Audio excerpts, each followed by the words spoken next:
So today's topic is Hadoop's parallel world.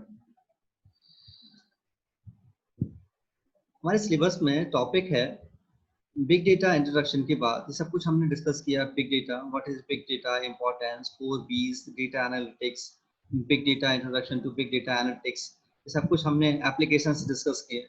Detail discuss करने के बाद big data technologies, big data technologies, it means what kind of technologies we are recently using in the market to analyze the data. Technologies, it means what kind of tools we are adopting to analyze the data. And the most popular tool is Hadoop. There are many more tools are available in the market like Piggy, Hive, but the most popular tool is Hadoop. So what is Hadoop? So directly we directly the answer. Hadoop is a data analytical Hadoop is a open source tool to analyze the data, but here data should be in huge amount, data should be big. तो Hadoop का logic क्या है, वो किस logic पर काम करता है, वो हम आज डिस्कस करेंगे। Hadoop पैरेलल वर्ल्ड क्यों बोला जाता है, ये सब कुछ हमने डिस्कस किया था। और डिस्कस करने के बाद हमने लास्टली डिस्कस किया था कि वो मल्टीपल डिसिप्लिन क्या है जहां पर कि हमारा बिग डेटा एनालिटिक्स फील्ड हमारा यूज होता है, किस कारण से हमारा डेटा यूज हो जाता है।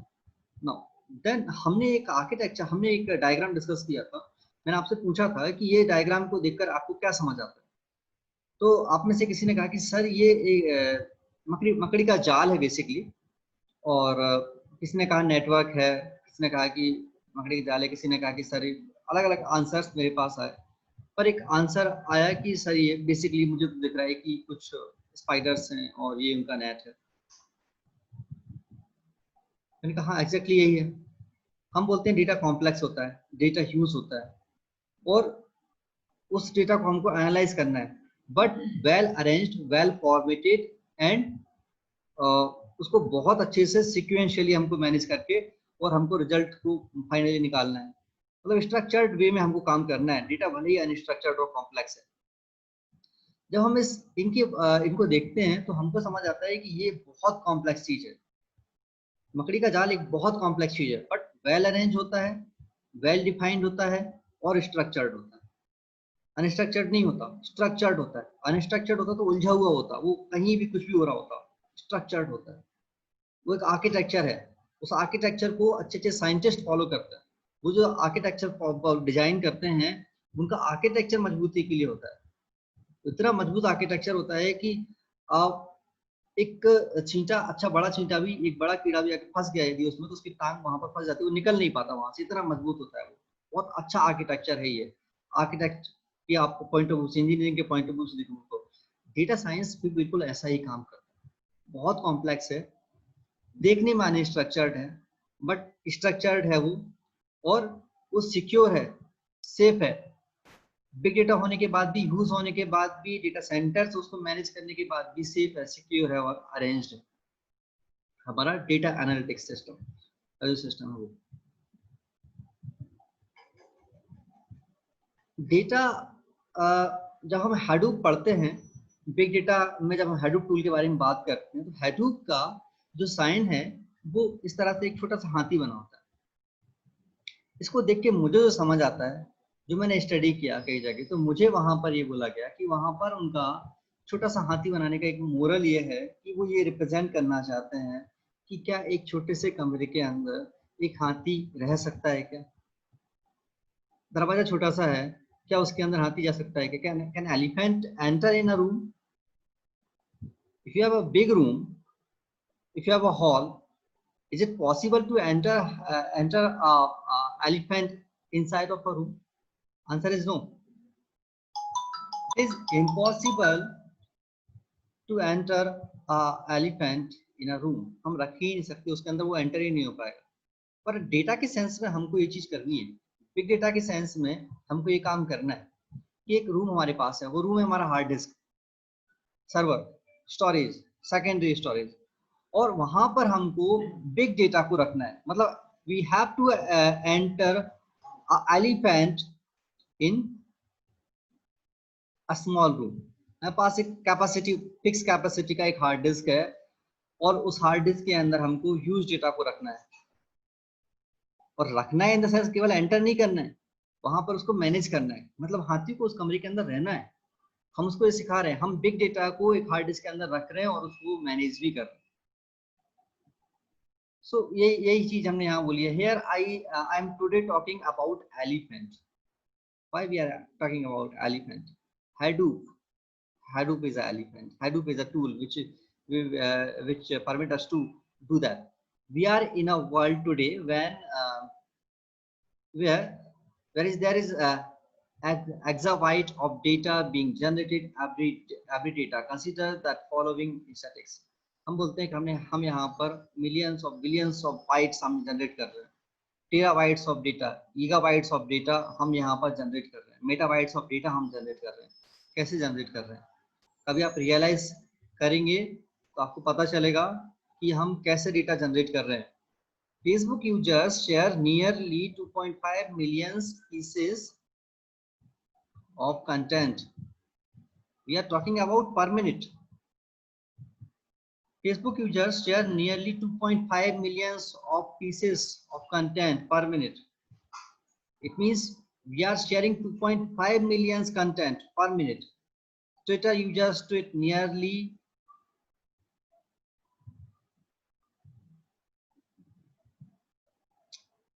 बहुत ज्यादा है, 4 lakhs ही है ना, 2 lakhs टाइम्स रीट्वीट होते हैं पर मिनट यहाँ पर ट्विटर पर। इंस्टाग्राम यूजर्स पोस्ट नियरली, मुझे खुद नहीं पता, मैं खुद देख रहा हूँ, 22 lakh new photos. YouTube users upload 72 hours of new videos content per minute. 72 hours of new videos content, 72 घंटे के वीडियो पर मिनट आप अपलोड करते हो। Apple users download nearly 50,000 applications. Email users send over 200 millions of messages. Amazon generates over $80,000 in online sales. Her minute Amazon 80,000 की sales करता है। जब 80,000 की सेल करता है, 80,000 रुपए की नहीं, $80,000 की सेल करता है। तो आप ये सोचिए कि जब ये सब चीजें एक्टिविटी ऑनलाइन हो रही हैं और हमारी हर एक एक्टिविटी का लॉग वहां पर पुट किया जाता है, तो उस लॉग को रखता कौन है? Data centres. डेटा सेंटर्स ये सारी इंफॉर्मेशन रखते हैं। शेयर आपका फेसबुक हो, ट्विटर हो, इंस्टाग्राम हो, यूट्यूब हो, एप्पल के एप्लीकेशंस हो, आपके प्ले स्टोर के एप्लीकेशंस हो, सारा डेटा, ईमेल्स हैं, ये सारा कहाँ पर है? डेटा सेंटर्स में। ये सारा जो चीजें हैं वो कहाँ पर है? डेटा सेंटर्स में। जब ये सब चीजें एक जगह पर स्टोर होती हैं, सब चीज मतलब इनके अलग अलग सर्वर्स में, अब सोचिए कि 2.5 मिलियन हम पर मिनट यदि शेयर्स कर रहे हैं तो कितना डेटा जनरेट हो रहा होगा। फेसबुक के डेटा सेंटर में कितना डेटा जनरेट हो रहा होगा वहां पर।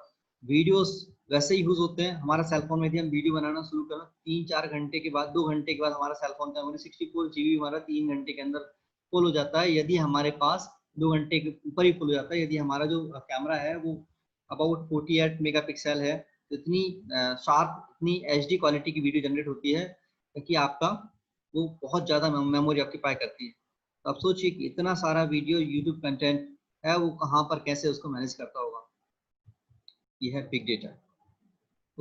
ओके, और इसको हमको क्या करना है? सर्वर्स में मैनेज करना है, हमारे हार्ड डिस्क में मैनेज करना है। हम इसके लिए रूम में नहीं इसको स्टोर कर सकते, हम इसको हॉल्स में, वेयर हाउसेस में नहीं स्टोर कर सकते। We have to store data in the hard disk, और वहां पर उसको वेल अरेंज मैनर में पुट करना है। The elephant in the room Hadoop's parallel world. Why we are saying that is parallel world? हमको धीरे धीरे समझ आएगा। अभी हम ये समझे कि Hadoop टर्म आया कहाँ से, ये जो पैरेलल वर्ल्ड है ये कहाँ से आया, या हम इसको बोले कि ये जो पैरेलल वर्ल्ड हम जो टेक्निकली बोलते हैं वो मैप रेड्यूसिंग का जो मैकेनिज्म है, मैप रेड्यूस एल्गोरिथम जो है, वो basically parallel world mechanism follow करता है। तो ये आया कहाँ से, किसने इसको इम्प्लीमेंट किया? पढ़ते हैं।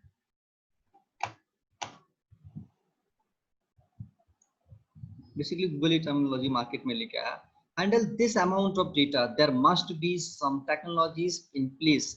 In order to cope, Google invited a new style of data processing known as MapReduce. Google ने एक मैकेनिज्म को इंट्रोड्यूस किया, वो मैकेनिज्म था मैपरेड्यूस। मैपरेड्यूस का मैं बार बार बोल रहा हूँ, याद रखिए, मैपरेड्यूस मैकेनिज्म करता है, मैकेनिज्म फॉलो करता है पैरेलल फंक्शनिंग, पैरेलल प्रोसेसिंग। मैंने आपको एग्जांपल भी दिया था, एक क्लास का एग्जांपल दिया था, एग्जामिनेशन का बोला था मैंने, 5 कोऑर्डिनेटर वहां पर मैंने अपॉइंट करने का बोला था और 5 कोऑर्डिनेटर एक ही रो में काम कर, तो काम जल्दी हो जाएगा। वहां पर हमने एक एग्जांपल डिस्कस किया था। तो Google introduce the concept of MapReduce. MapReduce is an algorithm, is a mechanism. A year after, Google published a white paper describing the MapReduce framework. White paper generate किया, मतलब एक रिसर्च पब्लिकेशन टाइप में उसने एक publication किया, Google ने globally introduce किया एक मैकेनिज्म को। Doug Cutting and Mike Cafarella inspired by the white paper, जो साइंटिस्ट थे वो उससे बहुत इंस्पायर हुए। उनने क्या किया, हमारी कहानी अब शुरू होती है। उन्होंने उसको इंस्पायर्ड होकर क्या किया, created Hadoop to apply these concepts to an open source software framework to support distribution for the niche search engine project. सारी स्टोरी आपको समझना जरूरी है, हर चीज आपको पता होनी चाहिए, because we have to attend to the examination. Also, we have to keep in mind to strong our knowledge about data science and Hadoop. आपको यदि इसके बारे में सब कुछ पता होगा तभी आप ये फील कर पाओगे हाँ मुझे इसके बारे में सब कुछ पता है, ABC to XYZ। गूगल ने एक कॉन्सेप्ट मार्केट में लेके आया, वो था मैपरेड्यूस। दो साइंटिस्ट लोग को ये कॉन्सेप्ट अच्छा लगा, मार्केट में लेके आया इन द सेंस, यदि मेरे पास कोई नया कॉन्सेप्ट है, मेरे पास कोई एक नया लॉजिक है, मैं किसी नए लॉजिक पर रिसर्च करता हूँ, जैसे हमने एक पेटेंट फाइल किया, तो हमारे पास एक कॉन्सेप्ट था, बहुत टाइम से हम उसके बारे में सोच रहे थे, उसको हमने इम्प्लीमेंट किया और इम्प्लीमेंट करने के बाद हमने उसको पेटेंट कराने के लिए दे दिया और वो पेटेंट वहां पर हमारा जो है वो पब्लिश हो गया। तो मार्केट में मैं वो कॉन्सेप्ट लेकर आया, ठीक है, या मेरे पास एक नया कॉन्सेप्ट है, नया लॉजिक है, नया फॉर्मुलेशन मेरा कोई है, कोई नया काम करने का, डेटा एनालिटिक्स के नया एल्गोरिथम मैंने इंप्लीमेंट किया, उसका मैंने रिसर्च पेपर पब्लिश किया, वो रिसर्च पेपर का आइडिया अच्छा है, लोगों को अच्छा लगा, तो लोगों ने उसको यूज करके एक नया इंप्लीमेंटेशन कर दिया। मैंने तो आइडिया शेयर किया था, लोगों ने उसका सॉफ्टवेयर बना दिया, टूल बना दिया। क्लियर? तो ऐसा ही हुआ, दो साइंटिस्ट लोगों को ये आइडिया अच्छा लगा और वो मार्केट में हैडूप नाम का एक टूल लेके आए, जो कि ओपन सोर्स टूल, डेटा को एनालाइज करने, open source software framework to support distribution for the Nutch search engine project.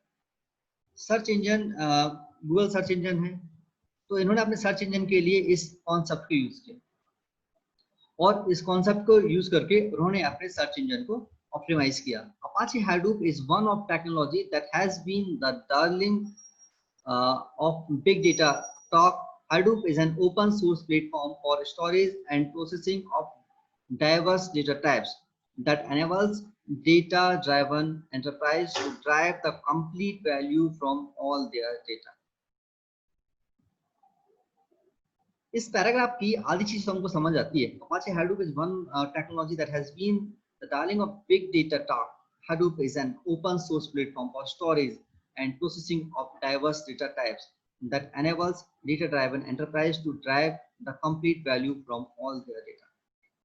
जो डेटा एनालिटिक्स है, डेटा एनालाइज करने वाले जो लोग हैं, जो डेटा एनालिटिक्स में एक्सपर्ट लोग हैं, जो डेटा एनालिस्ट लोग हैं, उन लोगों का फेवरेट है Hadoop डेटा को एनालाइज करने के लिए, क्योंकि यहाँ पर डेटा की जो वैरायटी है, डेटा की जो डिफरेंट टाइप्स हैं, वहाँ पर ये इसको डाइवर्सिटी होने के बाद भी बहुत अच्छे से डेटा को एनालाइज करने के लिए कैपेबल है और वो आपके 100% डेटा का यूज करके 100% यूटिलाइज करके आपके डेटा का रिजल्ट को वो प्रोड्यूस करता है। तो यहाँ पर हमको कुछ चीजें समझ आई। गूगल ने मार्केट में कॉन्सेप्ट दिया था मैपरेड्यूस का, तो साइंटिस्ट थे डनकटिंग एंड माइक कैप्रेला, उन्होंने उसको अडॉप्ट किया और अपने सर्च इंजन के अंदर इसको इम्प्लीमेंट किया। वो था आपका नच सर्च इंजन, उन्होंने उसमें उसको इम्प्लीमेंट किया और इम्प्लीमेंट करने के बाद जब उन्होंने इम्प्लीमेंट किया तो ये मार्केट में पॉपुलर हुआ। इसका ऑनर कौन है? अपाचे। जैसे हमने नाम सुना होगा आपने टॉमकेट सर्वर का, तो टॉमकेट एक सर्वर है, एक प्रोडक्ट है, लेकिन उसका ऑनर कौन है? अपाचे। तो ऐसे ही यहाँ पर जो Hadoop है, Hadoop का जो ऑनर है वो कौन है? अपाचे, इसलिए इसको अपाचे Hadoop बोला जाता है। अपाचे में कंफ्यूज होने की जरूरत नहीं है। जैसे कि हमारे हम विंडोज यूज करते हैं, विंडोज का ऑनर कौन है? माइक्रोसॉफ्ट। हम MS Word Excel PowerPoint use करते हैं, उसका ऑनर कौन है? माइक्रोसॉफ्ट। ऐसे ही Hadoop का ऑनर कौन है? अपाचे। अपाचे कंपनी ने इसको प्रोड्यूस किया। ऊपर हमारा टर्म लिखा हुआ है, the elephant in the room, Hadoop's parallel world. दो टर्म यहाँ पर इंपॉर्टेंट है। एक आपका है एलिफेंट इन द रूम, आपको याद रहेगा हमेशा, we are talking about the limited storage and the big data. और ये पहली चीज, तो हम लिमिटेड स्टोरेज में बहुत सारा डेटा पुट कर रहे हैं उसको मैनेज करते हुए, और दूसरी चीज हमारी है हम यहाँ पर पैरेलली काम करने की बात कर रहे हैं। दो टर्म इसमें इंपॉर्टेंट है, इसलिए मैंने ऊपर उसको हेडलाइंस में लिखा हुआ है। To understand Hadoop, we must understand two fundamental things about it. तो दो चीजें कौन सी हैं? They are how Hadoop stores files and how it process data. Hadoop के बारे में दो चीजें आपको समझनी जरूरी है। पहला, ये डेटा को स्टोर कैसे करता है, और दूसरा प्रोसेस कैसे करता है। मैंने ऊपर यहाँ पर लिखा हुआ है elephant in the room, Hadoop parallel world. ये दो चीजें इंपॉर्टेंट याद रखना है। मैंने आपको पहले भी बोला, फिर से बोल रहा हूँ, ये यहाँ भी यही लिखा हुआ है। There are two important points. First is how Hadoop stores files. The elephant in the room. It means if you have huge amount of data, it means we have a huge data set. So how we can put that big data set in a limited storage for our processing. पहली चीज, data को manage कैसे करना है। दूसरा, how we have to process it to generate result, to generate knowledge. So that question is Hadoop parallel world. The answer is the Hadoop parallel world. By analyzing the data parallelly or performing processing parallelly, we can analyze it effectively. And how it process data. Imagine, एक example देखते हैं। Imagine we have a file that was larger than, अब आपको समझ आएगा कि हम बात कर रहे थे डेटा को एक लिमिटेड स्टोरेज में ह्यूज अमाउंट ऑफ डेटा को हम कैसे पुट करें, ये हमको समझना पड़ेगा कैसे पुट करेंगे। हमारे पास एक i3 कैपेसिटी का एक लैपटॉप है जिसका 4 GB ऑफ रैम है और 1 TB ऑफ स्टोरेज है। ये मेजर हमारे पास कंपोनेंट कैपेसिटी के साथ हमारे पास एक लैपटॉप है। इसमें हम डेटा एनालाइज कर रहे हैं, लेकिन हमारे पास एक डेटा सेट आया, वो डेटा सेट अबाउट 3.5 GB का है। रैम का कैपेसिटी 4 GB और डेटा सेट का कैपेसिटी 3.5 GB। परफॉर्मेंस बहुत डिग्रेड हो जाएगा, क्योंकि 4 GB ऑफ रैम में आपका ऑपरेटिंग सिस्टम के साथ साथ आपका Hadoop, आपका प्रोसेसिंग सिस्टम, आपके अदर पेरिफेरल्स की activity along with different objects वहां पर होंगे, एग्जिस्ट करेंगे, और आपका डेटा भी पूरा का पूरा उठ के जाएगा प्रोसेसर के अंदर, रैम के अंदर। बहुत स्लो स्पीड हो जाएगी या आपका सिस्टम हैंग हो जाएगा। सो क्या हम उस डेटा को एनालाइज नहीं कर सकते? कर सकते हैं। यही तो हमको Hadoop सिखाता है कि हमारे पास 4 GB ऑफ रैम था, डेटा सेट ही हमारा 3-3.5 GB का है। अब उसको हम प्रोसेस कैसे करें? Hadoop इस चीज में हेल्प करेगा। कैसे हेल्प करेगा, अब इस चीज को देखिए। Imagine we have a file that was larger than our PC's capacity. As we talked, we could not store that file, right? Hadoop lets us store files bigger than what can be stored on one particular node or server, so that we can store very large files. It also let us store many files. Hadoop ये बताता है कि आपकी file बहुत बड़ी है। यहाँ पर उन्होंने ना तो रैम का डिस्कशन किया, ना इन्होंने प्रोसेसर का डिस्कशन किया, इन्होंने सिंपल वर्ड में बताया। इन्होंने साफ लिखा how it process data. Imagine we have file, हमारे पास एक फाइल है, वो was larger than our PC, हमारे पीसी से बड़ी है। पीसी से बड़ी मतलब हमारे पीसी की स्टोरेज से बड़ी। We are not talking about the secondary storage, we are discussing about the primary storage. PC's capacity. We could not store that file, right? हम इसको अभी स्टोर कर ही नहीं सकते उसमें. Hadoop let us store file bigger than what can be stored on one particular node of server. Hadoop भी बताता है कि इस फाइल को हमें कैसे स्टोर करना है सिंगल नोड पर. उसका वो सॉल्यूशन देता है कि आप इस फाइल को अपने सिस्टम में ना रखकर मेरे सर्वर में रखो. वो ये बोलता है कि इस फाइल को आप अपने सिस्टम में ना रखकर आप उसका जो यूज स्टोरेज है Hadoop का, उसका जो सर्वर है उसमें पुट करो, और वहां से आप उसको, वो नोड बोल रहा है, उसको वो डिफरेंट नोड बोल रहा है, तो वहां पर आप उस फाइल को अपलोड कर दो, जिसको आप लोग जनरल लैंग्वेज में बोलते हो क्लाउड. तो वो जो चीज है, वो जो आपका डेटा है, उस डेटा को उसने अपने क्लाउड पर रख लिया, उसको बोला सिंगल नोड. वहां पर बोला एक नोड, उस नोड से उस डेटा को उठाएगा और एनालाइज करेगा. तो आपकी कैपेसिटी तो केवल Hadoop को रखी है ना, और Hadoop को जिस डेटा की रिक्वायरमेंट होगी ऑनलाइन उस डेटा को वहां से फेच करके एनालाइज करेगा, so that we can store very large files.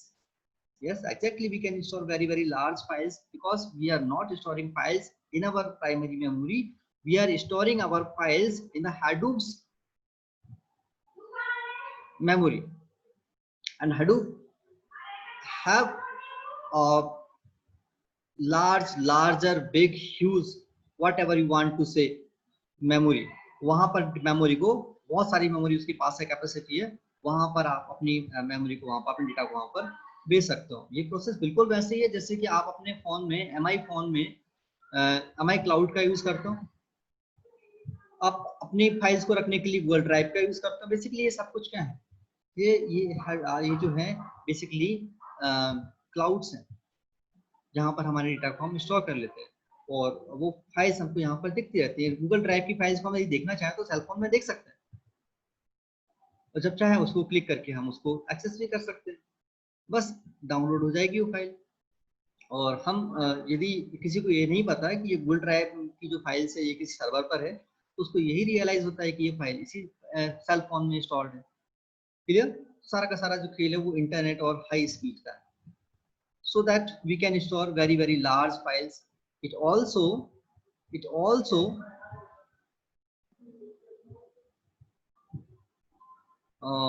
let us store many files. हाँ, हमने एक फाइल को स्टोर करने की बात किया, यहाँ पर बहुत सारी फाइल्स स्टोर हो सकती है. Okay, now there are two mechanisms which is followed by Hadoop.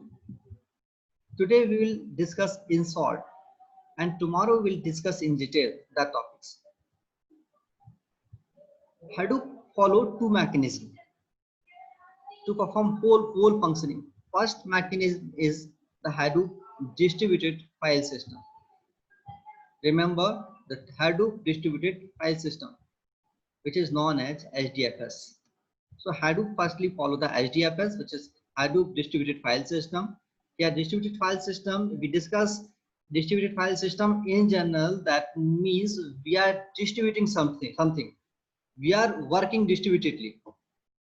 हम वहां पर काम तो कर रहे हैं, बट काम को हमने डिवाइडेड कर दिया. जैसे हम सॉफ्टवेयर प्रोजेक्ट पे काम करते हैं ना, सॉफ्टवेयर प्रोजेक्ट को मॉड्यूल्स में क्लासिफाई कर देते हैं, सेम वही मैकेनिज्म हम यहाँ पर बात कर रहे हैं कि हमने यहाँ पर हमारे काम को क्लासिफाई कर दिया, अलग अलग टुकड़ों में बांट दिया. तो यहाँ पर वो जो मैकेनिज्म है उसके जैसा एक मैकेनिज्म फॉलो करके एक मैकेनिज्म इंप्लीमेंट करता है, जिसको बोलता है HDFS. This is the Hadoop distributed file system. And the second mechanism is MapReduce. दो चीजें बोली, दो चीजों को फॉलो करता है वो, पहला HDFS और दूसरा MapReduce. MapReduce वो एल्गोरिथम है जो कि गूगल ने इंप्लीमेंट किया था, गूगल ने लॉन्च किया था, गूगल ने इंट्रोड्यूस किया था, जिसको बाद में फर्दर किसी ने अडॉप्ट कर लिया था.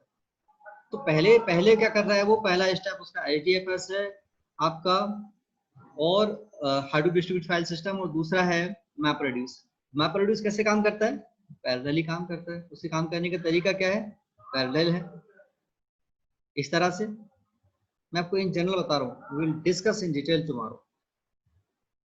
हमने क्या बोला कि हमारा जो काम है हम पैरेलल यदि करेंगे तो जल्दी हो जाएगा, हमने बोला कि मैप रेड्यूस जो मैकेनिज्म फॉलो करता है वो पैरेलली करता है, उसका जो काम करने का जो मेजर वे है वो क्या है, पैरेलल फंक्शनिंग। उसका एक बहुत छोटा सा एग्जांपल इन शॉर्ट यदि मैं आपको फिलहाल बताऊं तो मेरे पास एक मैसेज है, suppose I am just discussing the example, I am not saying that is the working of actual हेडूप system. हम इस काम को समझने के लिए एक एग्जांपल ले रहे हैं, वो कुछ इस तरह से काम करता है। इनपुट लिया, इनपुट था welcome to Hadoop class, Hadoop is good, Hadoop is bad. एक पैराग्राफ मेरे पास है, welcome to Hadoop class, Hadoop is good, Hadoop is bad. No matter what we are writing here, but there are some sentences, there are some sentences, so हम बोलते हैं हम पहले इसको डिस्ट्रीब्यूट कर लें, पहले हम इसको डिस्ट्रीब्यूट कर लें, और डिस्ट्रीब्यूट करने के लिए हमने क्या किया, welcome to Hadoop class, Hadoop is good, Hadoop is and bad. So we divide that message, we subdivide that message in different parts, so we are distributing that. Thereafter mapping किया, एक intermediate functioning बोलती है mapping कर ली जाए, mapping कर ली जाए, it means हमको क्या करना है, वर्ड काउंट करना है। इसका जो हमारा टास्क है, जो इनपुट है, इसका टास्क हमारा ये है कि हमको ये बताना है कि यहाँ पर कौन सा वर्ड कितनी बार यूज हुआ। या हम ये बोले कि हमारा जो वर्ड है, लीव इट, अब इसको छोड़ो, हमारा हमने क्या किया, इसकी फंक्शनिंग को समझा, हमने क्या किया, यहाँ पर पहले डिस्ट्रीब्यूट किया और वहां पर हमने इसको मैपिंग किया। मैपिंग भी स्किप करो, मैपिंग से भी मतलब नहीं है हमको, फिलहाल हम यहाँ पर मैपिंग क्यों कर रहे हैं। देन हमने यहाँ पर क्या किया, पैरेलल वर्क किया। हमारे पास एक यहाँ पर, एक यहाँ पर और एक यहाँ पर, हमारे तीन सिस्टम हमारे साथ एक साथ काम कर रहे हैं। हमारे पास यहाँ पर मल्टीपल सिस्टम्स एक साथ काम कर रहे हैं, मतलब हमने क्या किया, पहले सब डिवाइड किया और सब डिवाइड करने के बाद पैरेलल काम किया। तो वही चीज समझनी थी ना, तो डायग्राम हम केवल अभी फिलहाल ही समझा रहे हैं कि हमने पहले डिस्ट्रीब्यूट किया और उसके बाद हमने फिर क्या किया, उसको पैरेलल फंक्शनिंग किया। डिवाइड किया मतलब डिस्ट्रीब्यूट किया, और हमने पैरेलल वर्क किया, इट मींस पैरेलल फंक्शनिंग किया। ये दो चीजें यहाँ पर हमारे इसमें मैंने इंपॉर्टेंट है, पहला HDFS और दूसरा MapReduce. So we will discuss in detail, tomorrow. We will continue that topic. आज हमने ये समझा कि हमारा Hadoop जो है, Hadoop आने के पहले की कहानी क्या है। तो पता चला कि गूगल ने एक MapReduce करके मैकेनिज्म इंट्रोड्यूस किया, जिसको कुछ लोगों ने अडॉप्ट किया अपने सर्च इंजन के लिए।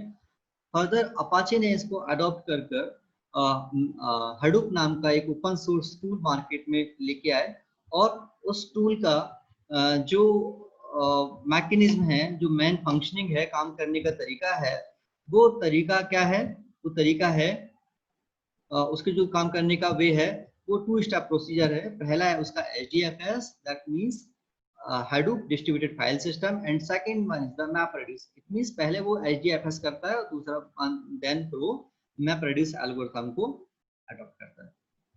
सो हमें आज आपको इतना ही समझना था। We continue that class and understand what is the actual functioning of HDFS and MapReduce.